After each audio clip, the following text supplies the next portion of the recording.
Cinema ఆపితే అంటే ఆ రోజు జూన్ 1వ తారీఖు మీ సమస్యల కోసం సమ్మె చేస్తే జైల్లో వేస్తాం. తర్వాత చేసుకోండి సమ్మె, సినిమా ఎత్తేసాక. ఇదో ప్లాప్ సినిమా, రాబోయే ప్లాప్ సినిమాకి ఏదో అన్న సామెతగా ఉంది.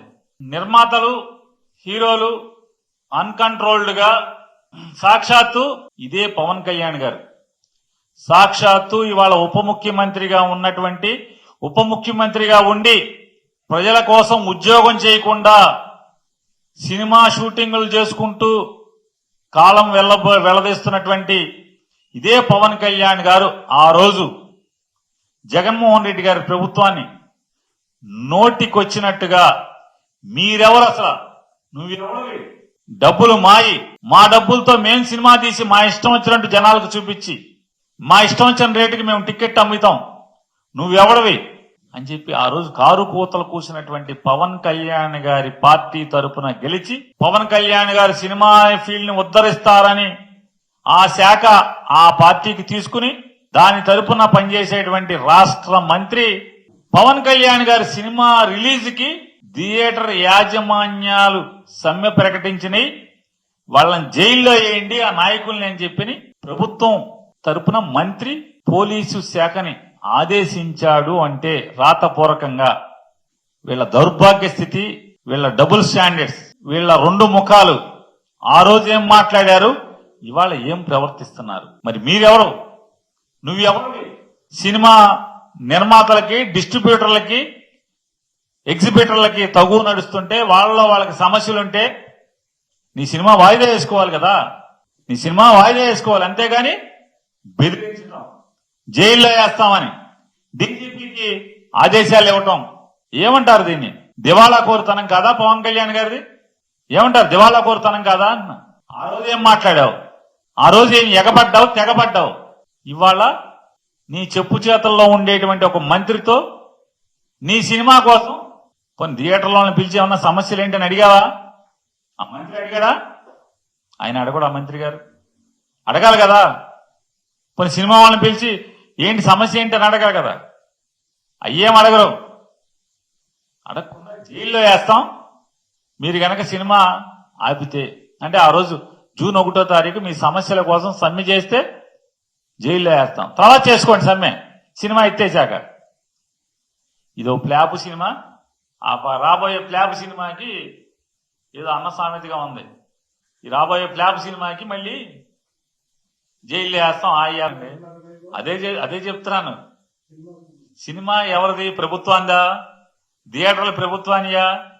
సినిమా ప్రొడ్యూసర్లు డబ్బులు ఇచ్చేది ప్రభుత్వమా? వీళ్ళే మాట్లాడారు ఇవన్నీ. పవన్ కళ్యాణ్ గారు మాట్లాడాడు కదా, సినిమా మాది, ప్రభుత్వానికి ఏంటి సంబంధం? సొమ్ములు మాయి, మా కష్టార్జితం, మేము చెమటోడ్చి రెక్కల ముక్కలు చేసుకుని ప్రాణాలను పణంగా పెట్టి స్టంటులు చేసి మేము ఎంత కావాలంటే అంత తీసుకుని మేము యాక్ట్ చేస్తాం. సినిమా మాది, మా ఇష్టం వచ్చినట్టు మేము అమ్ముకుంటాం. ప్రభుత్వం నువ్వెవడవా అని చెప్పి మాట్లాడినాడు. ఇవాళ నువ్వెవడవి?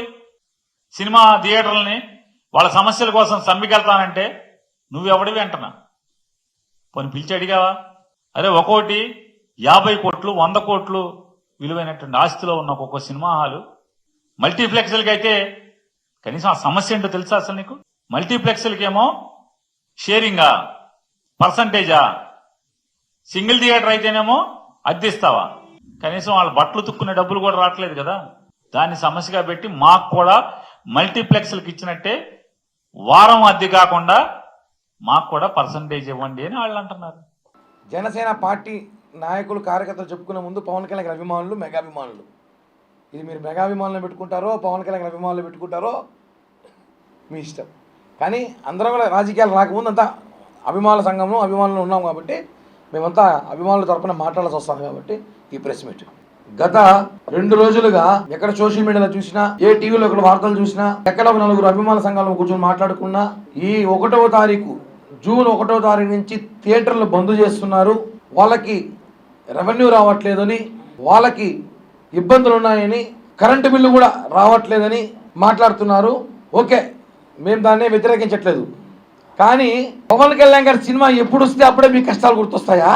కానీ పవన్ కళ్యాణ్ గారి సినిమా ఇంకో వారం రిలీజ్ అనగా అంటే ఒకటి పవన్ కళ్యాణ్ గారు వినోదాన్ని ఇస్తున్నారు మాకు. ఆయన 5 ఏళ్ళు కష్టపడి ఆ సినిమా తీశాడు. హరహర వీరములు సినిమా అనేది మా లాంటి అభిమానులు, కోట్లాది మంది అభిమానులు, భారతదేశంలో కాదు ప్రపంచంలో ఉన్న పవన్ కళ్యాణ్ గారి అభిమానులు, మెగా అభిమానులు అందరూ కూడా ఆ సినిమాలో వినూత్నమైన పవన్ కళ్యాణ్ గారి క్యారెక్టర్ చూడడానికి కోట్లాది మంది అభిమానులు ఎదురు చూస్తున్న చిత్రం అది.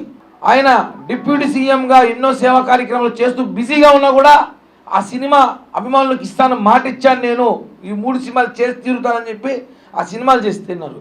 అలాంటి సినిమాని రిలీజ్ కాదు మేమంతా ఆనందంలో ఉంటే కొంతమంది వ్యక్తులు ఏదో ఒకటి టీవీలో పేపర్లో చూసా, ఆ నలుగురు మొత్తం రాష్ట్రంలో ఉన్న అన్ని సినిమా థియేటర్లు వాళ్ళ చేతుల్లో పెట్టుకొని పవన్ కళ్యాణ్ లాంటి వ్యక్తి సినిమాని హరహర వీరములని ఆపే ప్రయత్నం, రాజకీయ కుట్ర జరుగుతుందని చెప్పి బాధగా తెలియజేయడం చాలా బాధేసింది. దీనిపైన అభిమానుల సంఘాలందరూ కూడా మాట్లాడాల్సిన అవసరం వచ్చింది. ఎందుకంటే అదే డిస్ట్రిబ్యూటర్ ఎగ్జిబ్యూటర్ ఒక మాట గుర్తుపెట్టుకోండి, జగన్ మామ ముఖ్యమంత్రిగా ఉన్నప్పుడు మీరెవ్వరు కూడా ఒక మాట కూడా బయట రాలేదు, మాట్లాడలేదు. 5 రూపాయలు టికెట్ చేస్తానన్నప్పుడు మీరంతా వచ్చి కరెంటు బిల్లులు బెదిరిపోతున్నాయి, కనీసం మీ ప్రొడ్యూసర్ అంతా కూడా ఒక రోజు కూడా మీటింగ్ పెట్టుకుని పాపాన పోలేదు.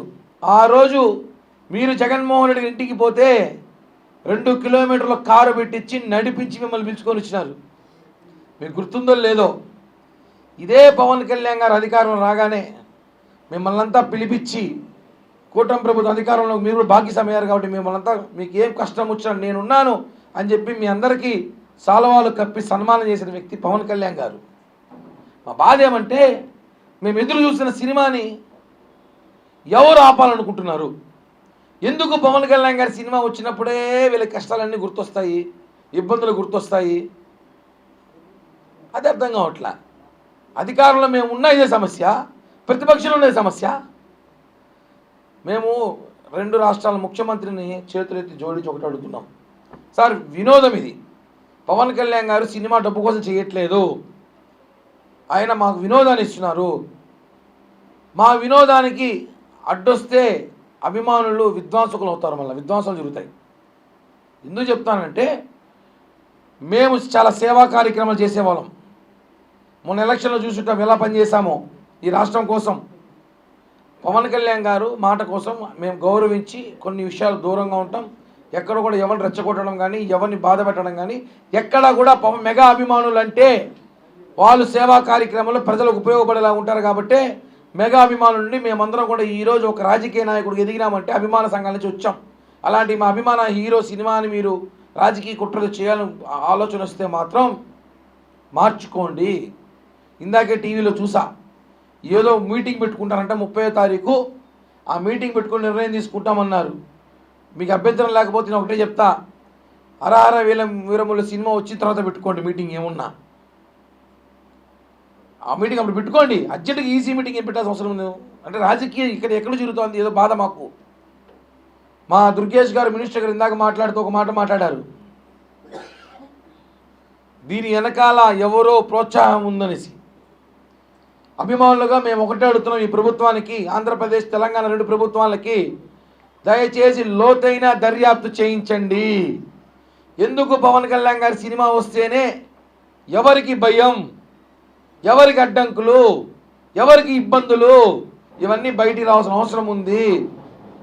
ఎందుకంటే కోట్లు ఖర్చు పెట్టి 5 సంవత్సరాలుగా నిర్మాత సినిమా పవన్ కళ్యాణ్ గారి డేట్స్ కోసం కాసుకొని అప్పుడు రాజకీయాలు ప్రతిపక్ష పాత్రలు ఉన్నా కూడా ఆయన ఇప్పుడు సమయం తీసుకుని రాత్రి పగలు షూటింగ్ కష్టపడి చేసి అభిమానులకు వినోదం ఏమంటే మా వినోదానికి అడ్డం వస్తున్నా విధ్వంసం జరుగుతుంది. ఇది మాత్రం వాస్తవం.